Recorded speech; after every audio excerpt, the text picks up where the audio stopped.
y ha venido estando en una situación muy compleja en los últimos años, en la cual el gobierno federal no está dando tantos lugares para este tipo de visa, lo cual resulta en que las invitaciones sean muy limitadas, que las personas que están siendo invitadas a aplicar a una visa por puntos sean minoría y quienes están recibiendo una invitación pueden esperar indefinidamente mucho tiempo para recibir una invitación que es posible que no llegue. Entonces, ¿qué pasa? Los aplicantes están buscando otras vías para poder aplicar a otro tipo de visa y quedarse en Australia legalmente. Y uno de esos caminos es la visa de sponsor por empleo, la subclase 482. Es una visa de sponsor temporal, pero eventualmente puede llevar a una residencia permanente. Ahora, la visa 482, para como preámbulo, todas las visas que empiezan con número 1, 189, 186, 190, son visas de residencia permanente. Las visas que empiezan con el número 4 o la 482, la 485, son visas de residencia temporal. Entonces, ¿qué es una visa 482? Empezando por el número con el cual comienza el tipo de visa, es una visa temporal que requiere de un empleador que ofrezca un contrato de empleo o un empleo tiempo completo y además esté dispuesto a nominar al empleado y hacer el proceso para este tipo de visa, que es una visa de sponsor por empleo. ¿Quién puede aplicar? No todos pueden aplicar, no todas las ocupaciones son elegibles. Hay una lista de ocupaciones em, que se llama Season List, en la cual se incluye todas las ocupaciones que son elegibles para este tipo de visa y que se pueden considerar. Por ejemplo, hay ocupaciones que no están en esta lista, como por ejemplo conductor de camiones o truck driver, no está en la lista.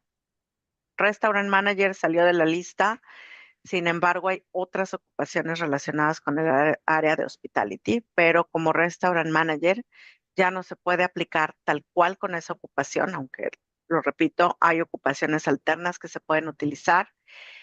Em, Facilities Manager es una ocupación que salió de la lista. Varias ocupaciones de diseño, diseño industrial, no está en la lista para visas de sponsor por empleo. Entonces es muy importante revisar esa lista, es lo primero que hay que hacer.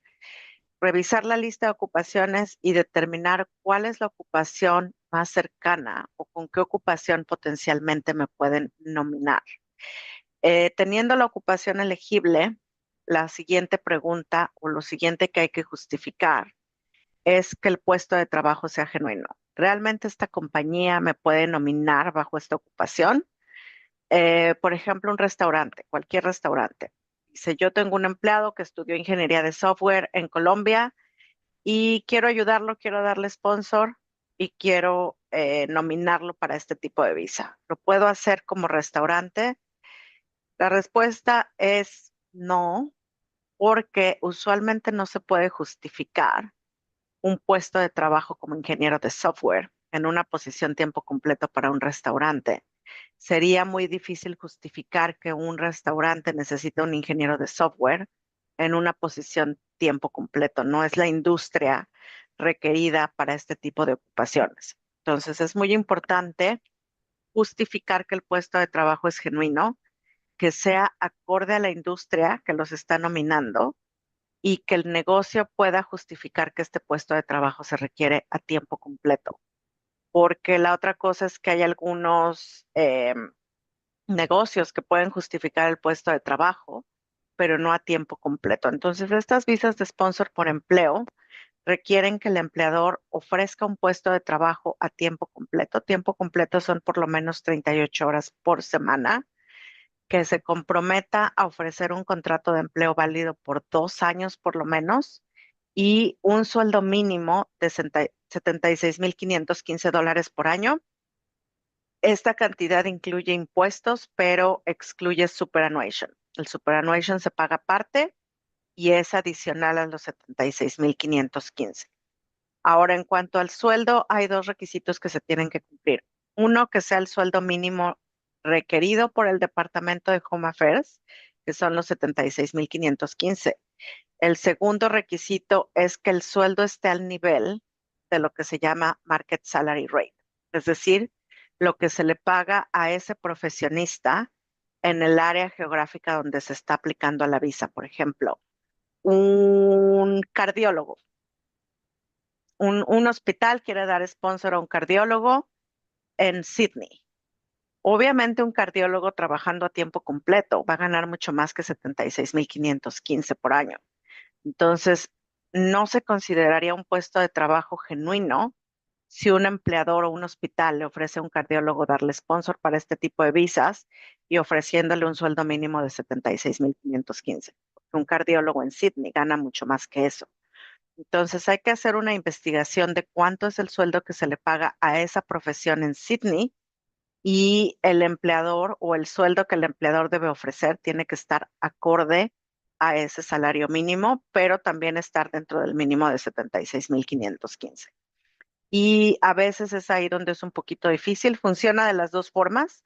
Hay sueldos que son más altos y que dicen este puesto de trabajo requiere un sueldo mayor a 76,515.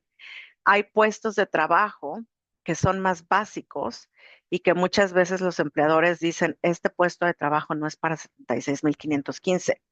Un empleado en este, por ejemplo, ahorita entró a la lista que no estaba antes para visas de sponsor por empleo, está Childcare Worker.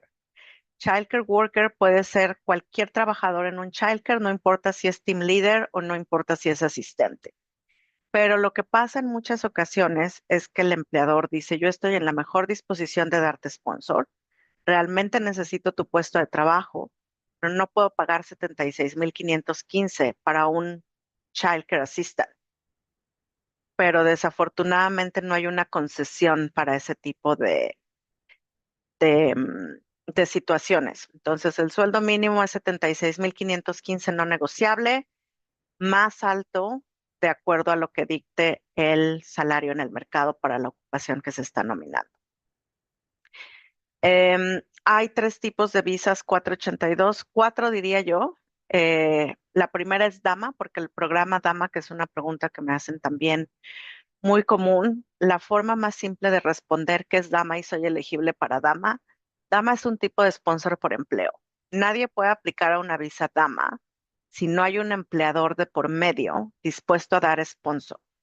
La ventaja que tiene Dama es que estas visas se hacen en zonas regionales acreditadas y a veces hay ocupaciones que no están en la lista normal para visas 482, pero sí están en las listas Dama. Pero al final del día, Dama es una visa de sponsor por empleo limitada a ciertas áreas regionales y es la misma subclase, la 482. Entonces, ese es el primer tipo de visa 482. Después tenemos la Specialist Skill Stream, que es la versión de la visa 482 para ocupaciones muy específicas o muy calificadas, en las cuales se requiere tener empleados especializados en algo muy difícil o algo que no es común y que por lo mismo el empleador les ofrece un sueldo de trabajo, perdón, un salario más alto de lo normal, más alto de los 76,515. Estamos hablando de posiciones como, no sé, marketing manager en una compañía transnacional. Son ocupaciones que requieren una skill en particular o una habilidad en particular que no cualquier empleado tiene y que el empleador está dispuesto a pagarle mucho más del sueldo mínimo, que son los 76,515. Es poco común ese tipo de visa, realmente no las hacemos mucho. El más común se llama Core Skills Stream, que es por el cual aplica la gran mayoría de las personas. Este está disponible en cualquier parte de Australia, no importa si es regional, si no es regional. Y como aplicante se requiere tener, si tienes un curso de estudio relevante a la ocupación, un año de experiencia laboral tiempo completo en la ocupación a nominar dentro de los últimos 5 años. No importa si la experiencia laboral era mientras estaban estudiando, es muy común, por ejemplo, para las trade occupations, los chefs, carpinteros, pintores, que mientras están estudiando, están al mismo tiempo trabajando ya en su ocupación. Por ejemplo, los chefs están estudiando y están al mismo tiempo ya trabajando como chefs. Entonces, para esta visa, solamente para la visa 482 por el Core Streams Skill, perdón, por el Core Skills Stream, se acepta la experiencia laboral de antes de haber completado el curso de estudio relevante, pero tiene que ser full time o equivalente part-time, que es equivalente part-time. Usualmente se considera como la mitad del tiempo. Si es un año part-time, son 6 meses, perdón, si es un año part-time, son 6 meses full time, pero para evitar confusiones, un full time se considera 1,976 horas de empleo pagado. Entonces, para aquellos que trabajan horas irregulares, que algunas semanas hacen 10 horas, otras 15, otras 24, en vacaciones trabajan full time. El requisito para la visa sponsor por empleo, la 482, es 1,976 horas de empleo pagado, es lo que se considera como full time, obtenidos en los últimos 5 años antes de aplicar a este tipo de visa. Aparte de la experiencia laboral y el curso de estudio relevante, también se requiere inglés para aquellas personas que no tienen pasaportes de países de habla inglesa como Canadá, Estados Unidos, Reino Unido. Se requiere inglés. Es un inglés básico, no es muy avanzado y es lo equivalente a IELTS 5 en cada bando. El IELTS va en una escala del 1 al 9. 9 es lo máximo, entonces 5 es un nivel intermedio bajo. Diría yo que la gran mayoría de las personas que están en Australia con una visa de estudiante, por ejemplo, deberían poder lograr ese nivel de inglés sin problema.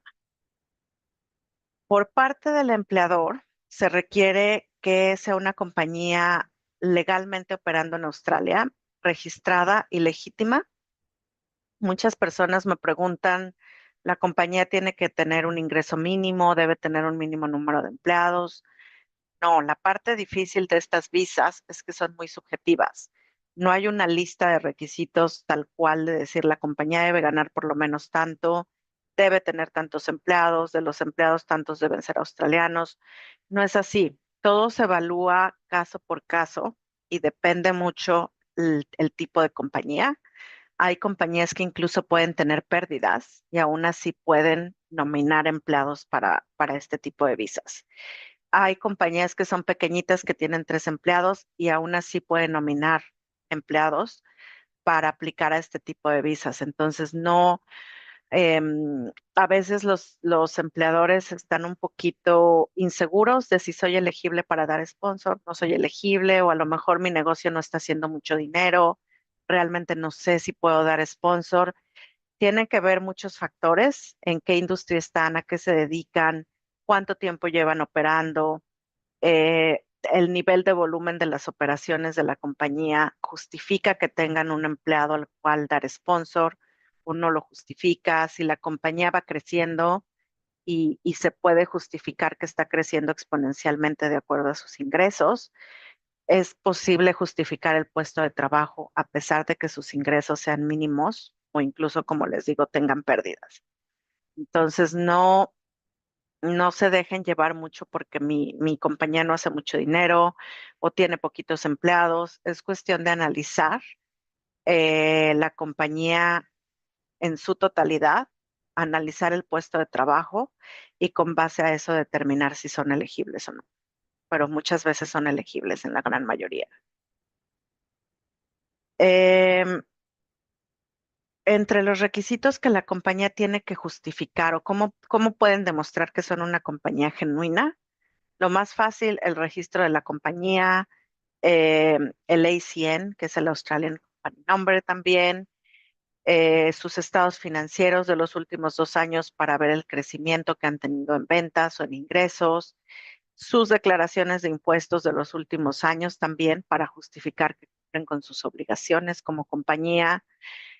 Entre otras cosas menores, a veces es bueno entregar la lista de empleados, es decir, tengo tantos australianos, tantos que están con visas temporales, para que vean que también están empleando fuerza laboral australiana y no solamente limitándose a emplear personas con visa de estudiante o personas con visas temporales, porque se puede malinterpretar y decir estás dándole desventaja a los empleados australianos. Entonces, es una serie de eh, requisitos que hay que demostrar, pero con base a mi experiencia, la gran mayoría de las compañías en Australia, salvo algunas que estén en una situación de mucha desventaja o que estén por ponerse en bancarrota o que hayan tenido algún problema legal, que a lo mejor los empleados los demandaron ante Fedporg o no pagaban el sueldo justo, o a lo mejor estuvieron varios años sin pagarse el superannuation a los empleados.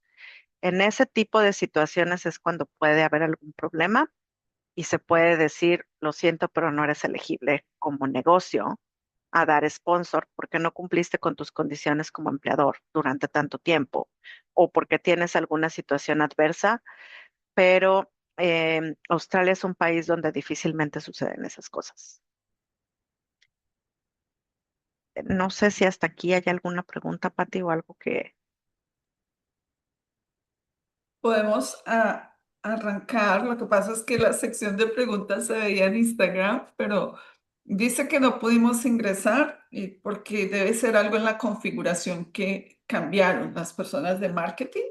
De pronto Ok, le cambiaron alguna configuración y por eso no. Entonces, resumamos. ¿Cuál es el propósito fundamental de la Skills and Demand Visa, subclass 8482? ¿Cuál es el propósito inicial o el propósito principal? el propósito principal es ayudar a las compañías australianas a cubrir sus necesidades laborales que no logran cubrir con la mano de obra local, es decir, con los australianos. Entonces, para mantener funcionando ese tipo de negocios y para que puedan seguir a flote y seguir generando ingresos y seguir generando empleos, necesitan ciertos trabajadores que no se pueden conseguir tan fácil en el mercado local. Y Home Affairs dice, vamos a ayudar a esas compañías porque son buenas para la economía australiana y vamos a crear esta visa en la cual una compañía puede ofrecer una visa de trabajo a esos empleados que son calificados y se necesitan. En ese caso, ¿cómo hace el Departamento de Migración para saber que un empleador mm, cumple, un empleador y el empleado cumplen con los requisitos de cubrir esa demanda esencial, ya que ellos podrían decir, pero nosotros tenemos aquí buena mano de obra y nuestra tasa de desempleo es del tanto por ciento y este tipo de profesiones también las tenemos en nuestro mercado local? ¿En qué aspectos se basan ellos principalmente para tomar esa determinación? La compañía tiene que demostrarlo, tiene que justificar por qué no puede conseguir el empleado dentro de la mano de obra local. Y usualmente se hace por medio de anuncios de trabajo. Tienen que publicar el puesto de trabajo, decir del puesto de trabajo que yo publiqué en el mercado australiano, tantas personas aplicaron al puesto de trabajo, de las personas que aplicaron, a lo mejor la mitad no era elegible porque ni siquiera tenían los estudios o los skills que yo estaba solicitando. Y de la otra mitad, a lo mejor unos no tenían la experiencia suficiente, otros eran estudiantes y no podían trabajar full time y yo necesito una persona full time. No sé, se tiene que justificar por medio de explicando por qué esfuerzos ha hecho como compañía para tratar de conseguir mano de obra local, pero usualmente es por medio de los anuncios laborales. Ya explicaste los diferentes streams que hay dentro de este tipo de visa. Explícanos, por favor, cuál es el stream más popular, cuál es, y qué es un stream para que la gente lo entienda, las diferentes como Los categorías. streams son las modalidades de este tipo de visa o las diferentes opciones, cómo puedo aplicar a una visa 482. Está el programa DAMA, como ya lo dije, está el Core Skill Stream, está el Specialist Skill Stream y hay otro que se llama Labor Agreement. Entonces, el más común y el más simple, por así decirlo, es el Core Skills Stream. Ujú. Común porque es el que tiene requisitos más simples, que es muy fácil que cualquier empleador cubra y cualquier aplicante, mientras que los otros streams, DAMA o em, el Skill Stream o Labor Agreement son procesos más complejos. ¿Por qué? Porque están enfocados ya sea a unas compañías, a ciertas compañías en particular o a ciertos aplicantes en particular. Como ya lo dije, Dama es exclusivo para ciertas zonas regionales, ni siquiera todas las zonas regionales. Hay una lista de zonas regionales aprobadas para Dama. El Labor Agreement es para ciertas industrias y cierto tipo de contrato de empleo y condiciones laborales, no nada más es decir, aquí está el contrato de empleo, te ofrezco una posición full time. Em, y el de High Skills in Demand es para personas que tienen cierto perfil muy alto y que el empleador está dispuesto a ofrecer un sueldo bastante alto porque el puesto de trabajo lo requiere, que es algo muy, muy calificado. Pero el más común es el Core Skills Stream, es el que hacemos nosotros en el 90 por lo menos 90% de los casos. Son Core Skills Stream porque la gran mayoría de los empleadores y aplicantes puede cumplir con las condiciones para ese tipo de visa. Cuando se trata de estar en este tipo de streams, ¿cuántos años debo estar ahí por si yo quiero seguir con mi empleador y después pasar a una visa permanente, ya que esto es una visa temporal? ¿Cuántos años debería yo continuar trabajando con la compañía? Como regla general, bueno, la primera condición tienen que ser menores de 45 al momento de aplicar a la siguiente visa, que es la 186, a la permanente. Entonces, como regla general, son 2 años de estar bajo una visa 482, que es la visa de sponsor temporal, trabajando en la ocupación en la cual los nominaron. No quiere decir trabajando con el mismo empleador. En ningún momento, en ningún lado en la legislación se dice trabajando con el mismo empleador. Esto es intencional porque este tipo de visa permite cambiar de empleo y de hecho hay eh, como una Provisión. concesión en la Ujú. cual se dice, si tú pierdes el empleo porque te despidan o porque no estás contento y quieres renunciar, tú tienes 6 meses o 180 días para tratar de buscar otro empleador que retome tu nominación. Entonces, al momento de la legislación que dice tienes que estar 2 años bajo una visa 482 y trabajando en la ocupación que te nominaron, no se refiere a que tiene que ser con el mismo empleador. Pueden ser 6 meses con un empleador y 1 año y medio con otro empleador, siempre y cuando ambos hayan nominado al empleado.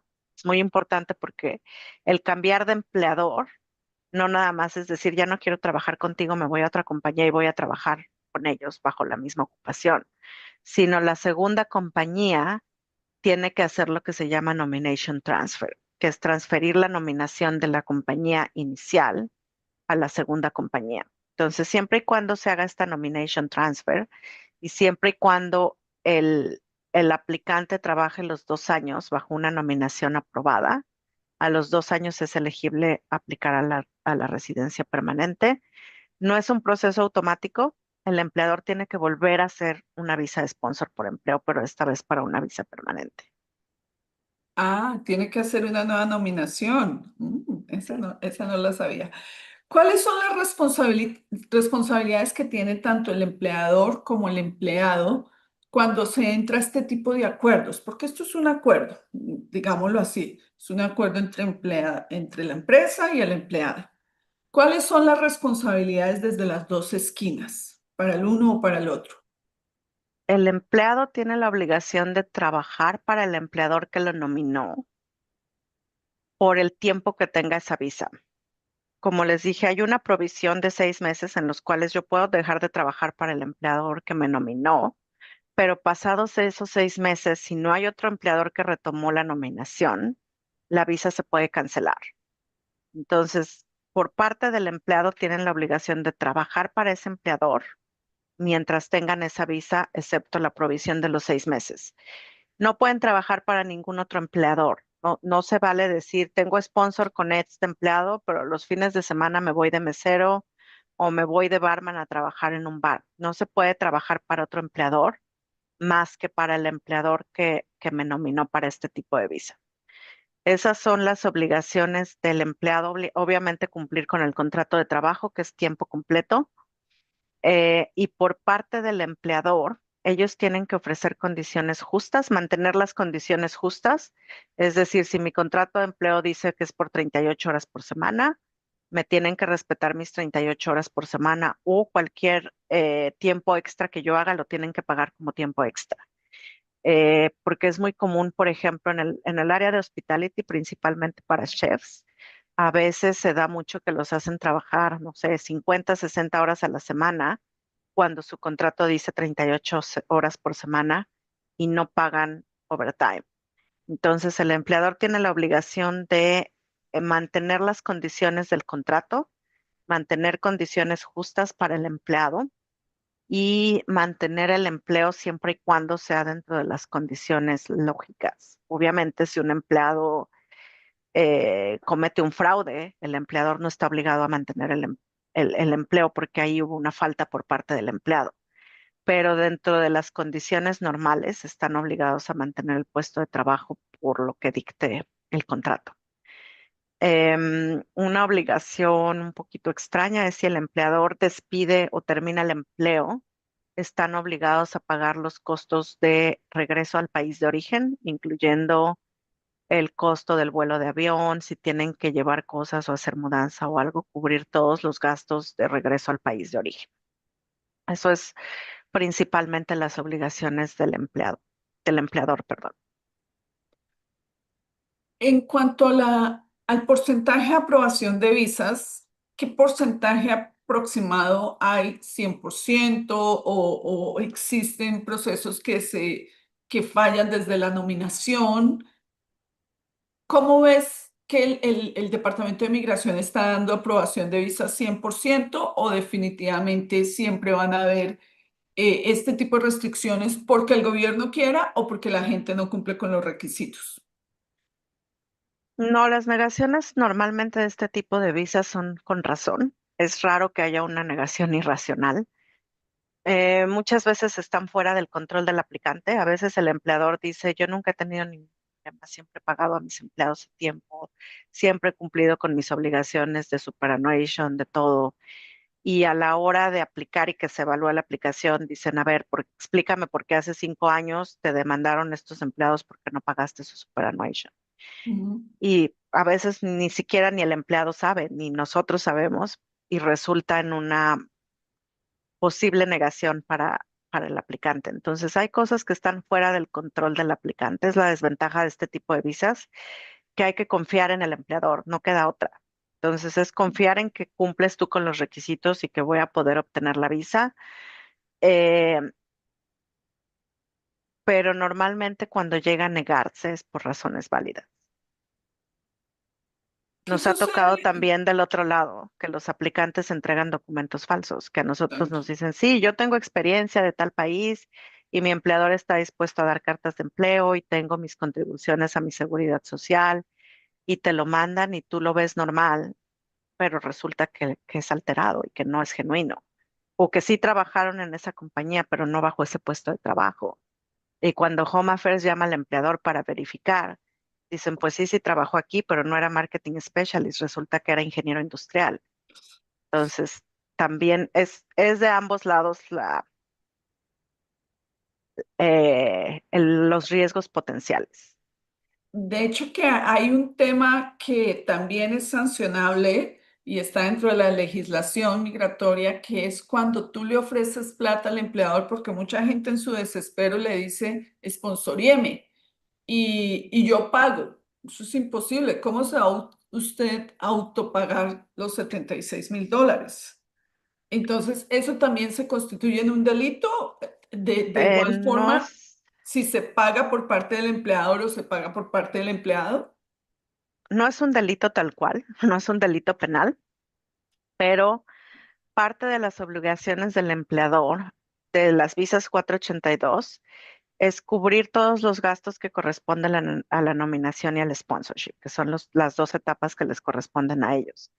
Ellos no pueden obligar al empleado a pagar por eso o a cubrir esos costos.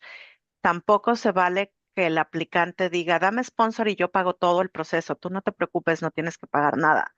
No es posible porque es obligación del empleador y es parte de mantener un empleo justo, no obligarlos a pagar por eso. Perfecto. Aquí tenemos preguntas de las personas que están conectadas por YouTube. Estudio administración en Perú, pero fui a Australia con un work and holiday y trabajo en una dairy farm. Obtuvo sponsor con un año de experiencia. ¿Ocupaciones se pueden conseguir sponsor con un año de experiencia? Pregunta. Sí, se requiere un año de experiencia laboral full time o equivalente part-time dentro de los últimos 5 años, siempre y cuando se tengan estudios relevantes. Si no Sí, se porque tienen nos está estudios hablando de que es. relevantes, Ajá. sí, Sí, si no sí. se tienen Sigue, estudios sigue. relevantes, el sponsor también es posible, pero se requieren más años de experiencia, no solamente uno. ¿Cuántos años de experiencia en ese caso? Depende de la ocupación y de ahí nos vamos con lo que diga el código ANSCO para esa ocupación. Hay ocupaciones que ANSCO dice 3 años, hay ocupaciones que dice 5 años. Entonces depende mucho la ocupación y lo que diga ANSCO. Soy chef con un título de técnico de cocina en Colombia y tengo 4.000 horas de experiencia laboral en Australia, pero no tengo el Skill Assessment y estoy estudiando certificado 3 y 4 en Commercial Cookery. Trabajo en un restaurante en Hobart y mi puesto es CDP y mi empresa me está ofreciendo el sponsor. Es posible, sin embargo, habría que ver las horas de trabajo.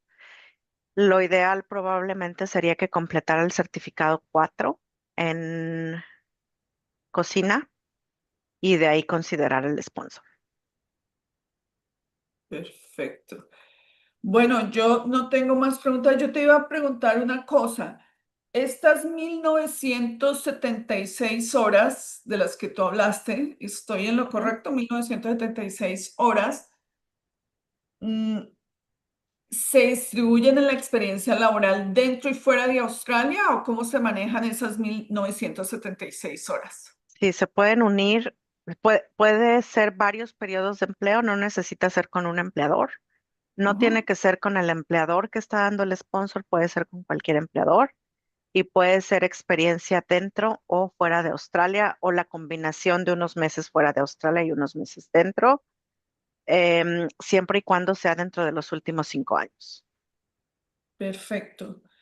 Eh, ¿Pueden sancionar a un nominador, a un sponsor? ¿Puede estar Sí, sancionado? sí. Sí lo sancionan por pagar menos de lo que se debe, por no cumplir con las condiciones de trabajo, por lo que sea, por explotación, por dar información falsa. Hay muchas razones por las cuales los pueden sancionar. Wow. ¿Y esto afectaría? ¿Qué pasa si durante el proceso sancionan al empleador? ¿Qué pasa con mi visa? ¿Mi visa queda cancelada? ¿Mi visa queda en stand-by? ¿O tengo los 180 días para buscar un nuevo sponsor? La visa se mantiene porque la sanción es para el empleador, pero hay que buscar asesoría para ver cuál es la naturaleza de la sanción, si puede llegar a afectar la visa en un futuro, si no puede llegar a afectar, si es algo que es serio y que puede resultar en que el negocio cierre, por ejemplo. Lo que recomendamos es tratar de buscar otro empleador que retome la nominación. Ok, perfecto. Jocelyn, por eso es que yo siempre he dicho que hay que buscar asesoría profesional y es la invitación que le hacemos a las personas acá. Si tienen dudas, consulten a un agente migratorio, si quieren localizar a Jocelyn. Jocelyn, regálanos tus datos, tu información, cómo los podemos encontrar a ustedes para poder obtener este tipo de asesorías migratorias. Lo más fácil es agendar una cita online. Las citas se hacen desde el website de iMigration. Si ustedes entran a nuestro website, hasta arriba hay un botón naranja que dice Book Now. Entonces ahí pican el The Book Now y pueden agendar la cita. Somos varios agentes migratorios, somos dos que hablamos español, Ana María y yo, y dos que hablan inglés, que son Anthony y Amy, que no hablan español. Bueno, Ana María y yo hablamos inglés también, pero me refiero a si quieren alguien que hable español, Ana María o yo. Ana María y tú. Ajá. Em, Todo se hace en línea, no tienen que llamar a la oficina. Aún si llaman a la oficina, nosotros no podemos agendar citas manualmente, los vamos a mandar al website. Entonces, por el website, Perfecto. ahí se agenda la cita. Jocelyn, no me queda más que nuevamente agradecerte. Lamento no nos hayamos podido conectar. Voy a tratar de bajar el video y subirlo a Instagram para que las personas lo vean y sepan de toda esta información tan útil. Esperamos el 2026 te traiga mucho, mucho más conocimiento. Y bueno, sigan estas skill visas que le están dando la oportunidad a muchas personas de hacer parte del mercado, de la frustración profesional que traíamos de Latinoamérica, que pensábamos que nunca íbamos a Sí. poder trabajar en Australia como profesionales. Creo que estas skills visas nos están dando esta oportunidad de poder mostrarnos como profesionales calificados. No sé si tengas algo más que agregar, si no, nos podemos despedir por el día de hoy. No, solamente como dices, no, si no hay otras opciones, la visa sponsor siempre está ahí, siempre y cuando haya un empleador dispuesto a hacerlo, y el empleador siempre va a estar dispuesto a hacerlo cuando demostramos que somos buenos en lo que hacemos. Amén. Entonces, Sí, señora. Una feliz Navidad, feliz año, disfruta tus gracias, Pati. vacaciones y nos vemos en el 2026 nuevamente. Muchas Chao. gracias, Pati. Igualmente, nos vemos. Bye bye. Bye, Gracias por tu bye. tiempo. Bye bye. Gracias, bye.